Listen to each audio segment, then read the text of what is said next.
Evangelho de Jesus, conforme escreveu Marcos, capítulo 4, verso 35.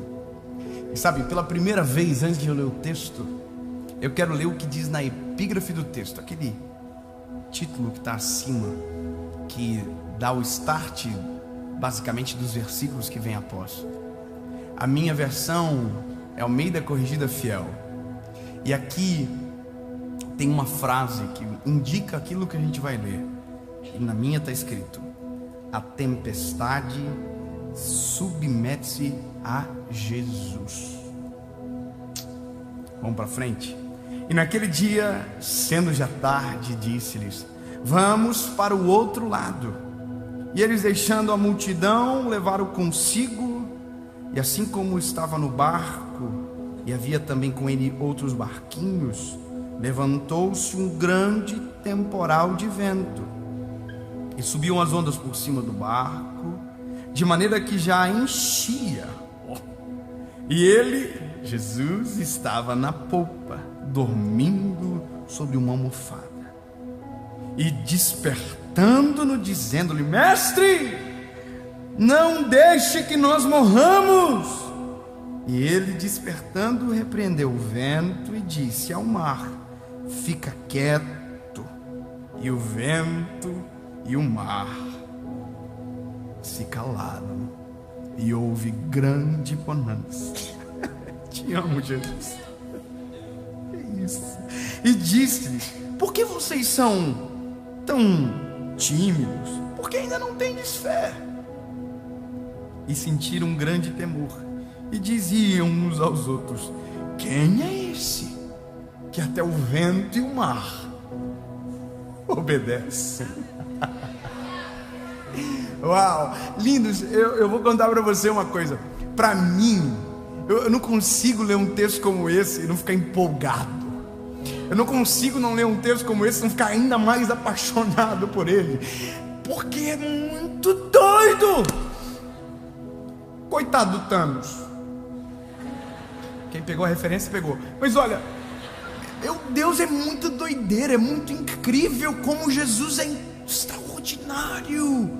Sabe, a Bíblia diz que o pau está pegando. Tempestade, vento, vendaval. Jesus está dormindo no barco, na popa.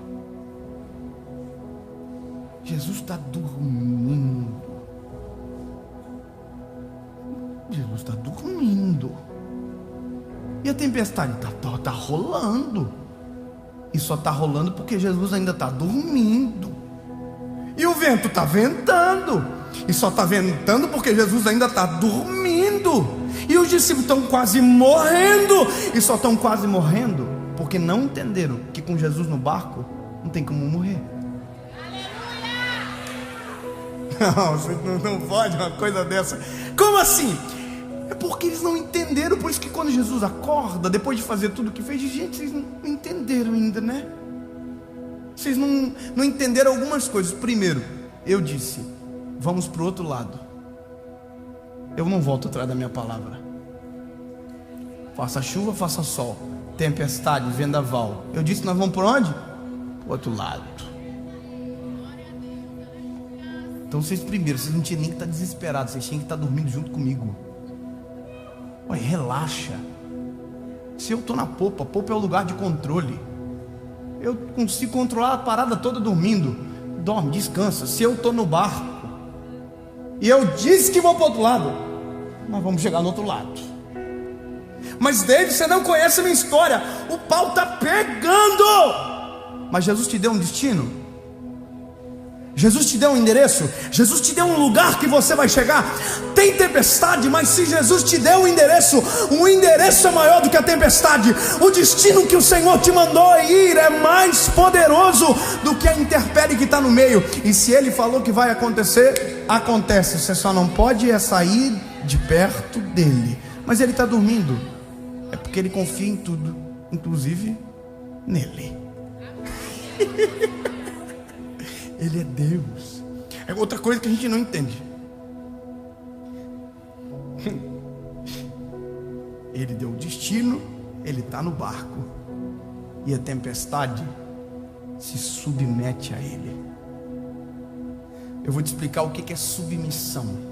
Submissão é entender a hierarquia. Quem se submete entende quem está acima e porque nesta ordem de hierarquia ele está abaixo. E a Bíblia diz que o vento se submete a ele. O vento que assola, o vento que desmancha casas, o vento que derruba árvores, o vento que afunda navios, o vento olha para ele e diz: é mais poderoso que eu. E contra ele eu não posso. O vento, quando ele chega, faz assim, ó. Ei, a Bíblia diz que o mar se submete a ele.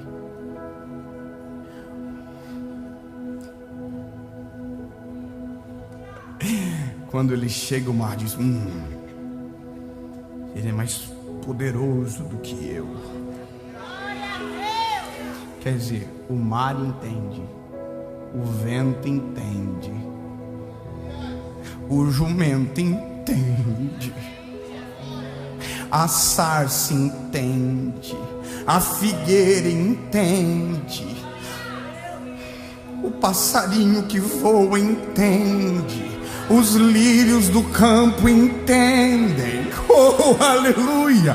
A primavera, o verão, o outono e o inverno entende. A lua entende, o sol e as estrelas entendem. E eu e você ainda não entendemos que Ele é mais poderoso que tudo e mais poderoso que todos, e que não tem uma tempestade que não se submeta a Ele, e que se Ele está junto, a morte não pode chegar. Ele manda, Ele determina.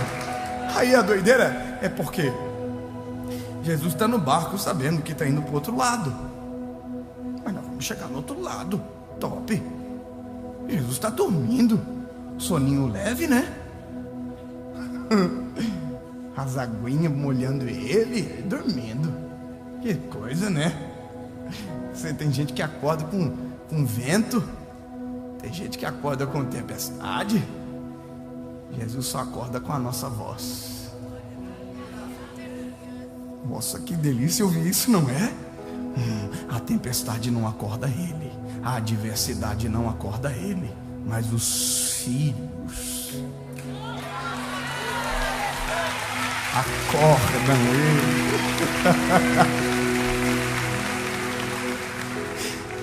Oh, aleluia, Jesus. Por isso que a voz de um discípulo foi mais poderoso do que um raio do céu, que uma onda por cima do barco, por um mar tempestuoso, dizendo: mestre, não permita que nós morramos. E aí Jesus acorda, não por conta da tempestade, mas por conta da não compreensão dos discípulos. Jesus acorda, olha para o mar, é demais, imaginando, né? Jesus que mar, Fala a boquinha. Olhou para o vento, quietinho. Ele olhou para os discípulos e não mandou eles calarem a boca. Quem acordou não foi a tempestade, quem acordou não foi o mar, foi os discípulos. Mas os discípulos ele não mandou calar a boca. A tempestade ele cala, o vento ele cala, a gente ele ensina. Jesus olhou para os discípulos e disse: ei, gente, por que vocês estão tímidos? Por que vocês estão sem fé desse jeito? O que está acontecendo com vocês? Parece que eu vejo Jesus falando assim: já vou voltar a dormir. Mas, gente, sabe quando a pessoa vai falando deitando? Oh, gente. E aí o Jesus provavelmente voltou ao sono e os discípulos estão entre eles assim: quem é esse homem que o vento e o mar obedecem? Quem ele é? Quem ele